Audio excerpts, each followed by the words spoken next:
काला जादू। अपने बेटे रिशु के माथे से टपकते हुए पसीने को देखकर सविता की हालत खराब हो गई। ऐसा आज पहली बार नहीं हुआ जब रिशु नींद से घबरा कर जागा है। हाय मेरा बच्चा, न जाने किसकी नजर लग गई है तुझे। जब से मेरे बच्चे ने 10वीं के एग्जाम में स्कूल टॉप किया है तब से रोज बुरे बुरे सपने आने लगे हैं। हाँ माँ, मैंने आज फिर से एक काले साए को देखा। वो यहीं मेरी आंखों के सामने खड़ा था। माँ मुझे बचा लो माँ। वो मुझसे कह रहा था कि मुझसे बदला लेगा। माँ कहीं ये प्रशांत। चुप कर, कैसी बात कर रहा है? दोबारा उसका नाम मत लेना। तुझे पता है ना उस प्रशांत ने आत्महत्या कर ली, तो बार बार उसका नाम मत लिया कर। मम्मी, क्या सच में प्रशांत ने आत्महत्या की थी? चुप कर, बहुत सवाल पूछता है आजकल। और फिर रात के वक्त सविता के पूरे घर में एक अजीब सा काला धुआं छाने लगा। गहरी नींद में सोई सविता की जैसे ही आंख खुली उसका दम घुटने लगा। वो दौड़कर रिशु के रूम की तरफ गई जहां उसके दरवाजे पर घूमती एक काली परछाई देख वो बुरी तरह से घबरा गई। कौन है वहां? कौन है? सामने आओ। ये मैं हूँ, तुम्हारी काली करतूत। और अब मैं तुम्हारे बेटे को ले जाने आया हूँ। नहीं, मेरे बच्चे को छोड़ दो प्लीज। मेरे रिशु को कुछ मत करना। वो परछाई रिशु के कमरे में घुस जाती है। सविता भी उसके पीछे पीछे दौड़कर जाती है और देखती है कि अब वो साया साफ नजर आ रहा था। वो सर से पैर तक खून में सना हुआ था और उसके शरीर के सारे अंग कटे फटे हैं। क्या चाहिए तुम्हें? तुम जो बोलोगे मैं करूंगी, लेकिन मेरे रिशु को छोड़ दो। उस परछाई ने रिशु को गर्दन से पकड़कर दीवार के सहारे हवा में उछाल दिया। रिशु जोर जोर से चिल्लाने लगा। माँ बचाओ मुझे, बचा लो माँ, ये मुझे मार डालेगा। माँ मुझे बचा लो माँ। नहीं ऐसा मत करो, मुझे मार दो लेकिन मेरे बच्चे को छोड़ दो। मैं तुम्हारे आगे हाथ जोड़ती हूँ। वो परछाई रिशु को जमीन पर गिरा देती है और अचानक वहां से गायब हो जाती है। रिशु, मेरा बच्चा, तू ठीक तो है ना? कुछ बोल बेटा, क्या हुआ है तुझे? मैं ठीक हूँ माँ। क्या हुआ था यहाँ पर? कुछ नहीं बेटा, कुछ नहीं। तू परेशान मत हो। हम कल ही गांव के बाहर जो तांत्रिक महाराज रहते हैं उनके पास चलेंगे। ठीक है माँ, हम जल्द ही उनके पास चलेंगे। मुझे बहुत डर लग रहा है माँ। ये बार बार मुझे डरावने सपने आना, ये सब हमारे साथ क्यों हो रहा है माँ? अगले दिन सविता अपने बेटे रिशु को लेकर गांव के बाहर तांत्रिक के पास जाती है। जिस जगह पर तांत्रिक रहा करता था वो जगह बहुत डरावनी थी। चारों तरफ कंकाल और भूतियां नजर आ रही थी। गांव से दूर वीराने में उस जगह पर जोर से आंधी चल रही थी। रिशु ने डर कर अपनी माँ का हाथ पकड़ लिया। माँ मुझे बहुत डर लग रहा है। ये कैसी जगह है?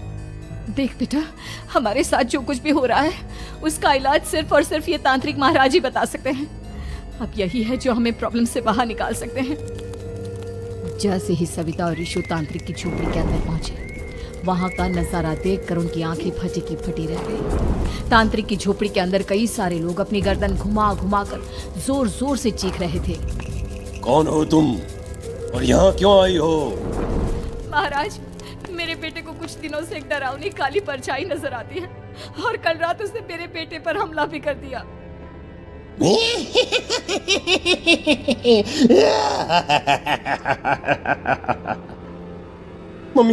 मम्मी हमें यहाँ से चलना चाहिए। ये जगह मुझे ठीक नहीं लगती। नहीं बेटा, ऐसा नहीं कहते। रुक जाओ, 2 मिनट के लिए रुक जाओ। क्या कहा? काली परछाई? तुम्हारे बेटे पर किसी काली परछाई ने हमला किया? हाँ महाराज, वो कह रही थी कि वो मेरे बेटे को कुछ कर देगी। कोई उपाय बताइए महाराज, मेरे बेटे के साथ कुछ गलत नहीं होना चाहिए। तुमने किसी दूसरे के साथ गलत किया है तो तुम्हारे साथ भी गलत होकर ही रहेगा। तुमने किसी की जान ली है, किसी को मार डाला है तुमने। नहीं महाराज, मैंने ऐसा कुछ नहीं किया। मैंने किसी की जान नहीं ली। मुझे कोई उपाय बताइए। लगता है तुम इतनी आसानी से नहीं मानोगी। मैं तुम्हें अभी उस काली परछाई से मिलवा देता हूँ और वही सारा सच तुम्हारे सामने लेकर आएगा। हाँ? सविता और ऋषु ने डर के मारे अपनी आंखें बंद कर ली। तभी अचानक तांत्रिक की झोपड़ी में अजीबोगरीब आवाजें गूंजने लगी। सविता और ऋषु बुरी तरह से कांप रहे थे। आंखें खोलो और अपने सामने देखो। क्या यही है वो जिससे तुम कल रात को मिली थी? बताओ मुझे। हाँ, इसने कल रात मेरे बेटे के ऊपर हमला किया था। ये उसी लड़के की भटकती हुई आत्मा है जिसे कुछ दिन पहले तुमने मार डाला था। मम्मी, ये महाराज क्या कह रहे हैं? क्या सच में आपने किसी की जान ली है? किसी को मार डाला है? अगर हाँ तो बताइए ना मम्मी, किसको मारा है आपने? किसको? तुम्हारी माँ इतनी आसानी से सच नहीं बताएगी बेटा। इसने एक बच्चे की जान ली है। कहीं उसका नाम प्रशांत तो नहीं महाराज? वो मेरा दोस्त है, मेरा मतलब मेरा पड़ोसी है। सही पहचाना। देखा सविता, तुम्हारा खुद का बेटा भी जानता है कि तुमने किसी के प्राणों की बलि चढ़ा दी और इसीलिए अब उसकी बुरी आत्मा तुम्हारे घर में भटकती है।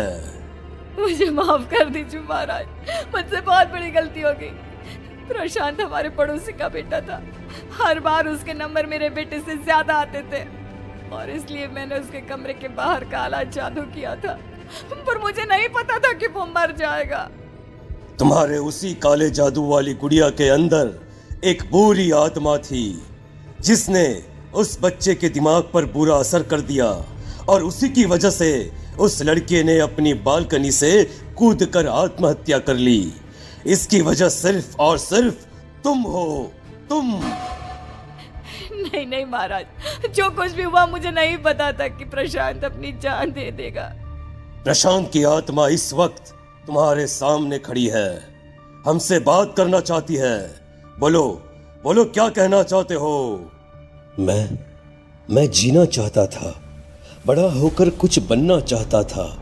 आपके बेटे से मुझे कोई परेशानी नहीं थी। अरे वो तो मेरा अच्छा दोस्त था। मुझे माफ कर दो बेटा, मुझसे बहुत बड़ी गलती हो गई, मुझे माफ कर दो। माफ करने से मुझे वापस जिंदगी नहीं मिल जाएगी। मेरे माँ बाप आज भी मेरे लिए रोते हैं। आपने मेरे साथ बहुत गलत किया है, बहुत गलत। और तभी अचानक प्रशांत की आत्मा वहां से गायब हो जाती है। सविता जोर जोर से रोने लगती है। सुन लिया तुमने? ये तुम्हारे अपने ही किए हुए पाप हैं जो इस तरह से तुम्हारे सामने आ रहे हैं। माँ, ये आपने अच्छा नहीं किया। सिर्फ 10th बोर्ड के एग्जाम में मैं टॉप कर पाऊं इसलिए आपने मेरे दोस्त के ऊपर काला जादू कर दिया। नहीं मम्मी, नहीं, अब हम कभी खुश नहीं रह पाएंगे, कभी नहीं। मेरे दोस्त की आत्मा को कभी शांति नहीं मिलेगी मम्मी, कभी नहीं। लेकिन मैंने जो कुछ भी किया सिर्फ तुम्हारे लिए किया। वो लड़का हमेशा फर्स्ट पोजीशन पर आ जाता था और इस वजह से हमेशा तुम्हारे मार्क्स कम पड़ते थे। मैंने तो सिर्फ उस पर एक छोटा सा काला जादू किया था बेटा। मुझे क्या पता था कि उसका ये नतीजा निकलेगा। जिस गुड़िया को तुमने उस लड़के के कमरे के दरवाजे पर लगाया था, दरअसल उसके अंदर एक बुरी आत्मा का प्रवेश हो गया था, जैसा कि अक्सर काला जादू करते समय हो जाता है। मुझे अपनी गलती का एहसास हो गया है, मैं प्रायश्चित करना चाहती हूँ। आप बताइए मैं क्या करूँ? प्रशांत के घर जाकर उस काली गुड़िया को वहां से निकालकर यहाँ लेकर आओ। मैं उसे आग में जलाकर राख कर दूंगा और उसके बाद प्रशांत की आत्मा को हमेशा के लिए मुक्ति मिल जाएगी। अगली रात सविता चुपचाप अपने पड़ोसी प्रशांत के घर जाती है। प्रशांत के माँ बाप प्रशांत की मौत के बाद उस घर को छोड़कर हमेशा के लिए वहां से चले गए थे।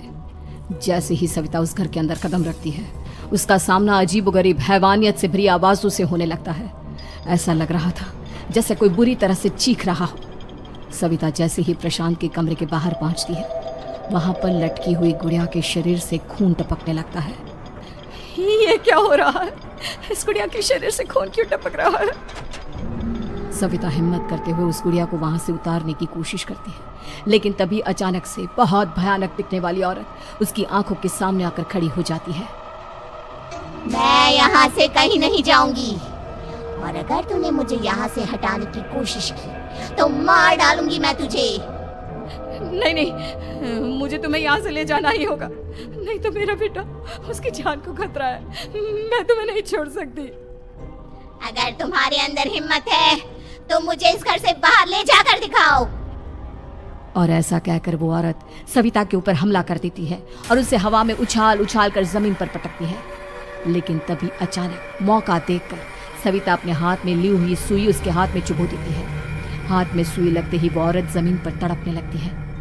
ये क्या किया तूने? ये क्या कर दिया? तुझे ऐसा नहीं करना चाहिए था। तांत्रिक ने मुझे कहा था कि तुझसे जीतने का सिर्फ यही एक तरीका है जिससे मैं अपने पापों का प्रायश्चित कर सकती हूँ और अपने बेटे की जान बचा सकती हूँ। और उसके बाद वो डरावनी दिखने वाली औरत एक छोटी सी जादुई गुड़िया में तब्दील हो गई और सविता ने उसे ले जाकर तांत्रिक को दे दिया। तांत्रिक ने जादुई गुड़िया को आग के हवा